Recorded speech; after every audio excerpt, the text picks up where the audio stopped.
আসসালামু আলাইকুম। আমি রুহি। আশা করি সবাই ভালো আছেন। আমার আগের ভিডিওগুলো আপনারা বেশ পছন্দ করেছেন, সেজন্য মেনি থ্যাঙ্কস।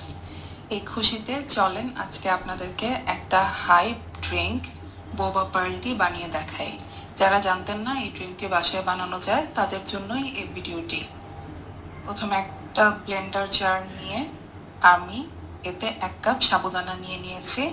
এরপর তাতে 2 টেবিল চামচ কোকো পাউডার, 1 টেবিল চামচ মিল্ক পাউডার, 1 টেবিল চামচ চিনি আর সামান্য লবণ দিয়েছি।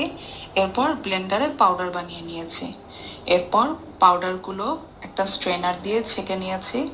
বানানো পাউডারের অর্ধেক ব্যবহার করেছি আর অর্ধেকটা একটা জারে উঠিয়ে নিয়েছি। এবার পাউডারটিতে ফুটন্ত গরম পানি দিয়ে একটা ডো তৈরি করে নিতে হবে। ফুটন্ত গরম পানি ব্যবহার করতে হবে। আমার 2/3 কাপ পানি লেগেছিল। ডো সফট না হলে আরও পানি অ্যাড করা যাবে প্রয়োজন মতো।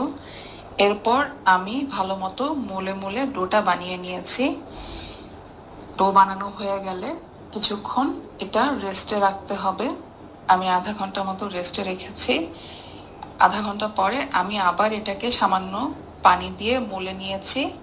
এরপর আমি এটা ছোট ছোট বল বানিয়ে নিয়েছি। এক এক করে বানানো বলগুলো কর্নফ্লাওয়ার দিয়ে কোট করে নিতে হবে। এভাবে সবগুলো বল বানানো হয়ে গেলে ফুটন্ত গরম পানিতে সেদ্ধ করতে দিয়েছি। প্রায় 15 থেকে 20 মিনিট মতো সেদ্ধ করতে হবে। এগুলো সেদ্ধ হতে হতে একটা সিম্পল মিল্কশেক বানিয়ে নিব, একটু চকলেট আর সামান্য তরল দুধ ব্লেন্ড করে। অন্যদিকে একটা পাতিলে সামান্য পানিতে 3 টেবিল চামচ চিনি দিয়ে একটা সুগার সিরাপ তৈরি করে নিয়েছি।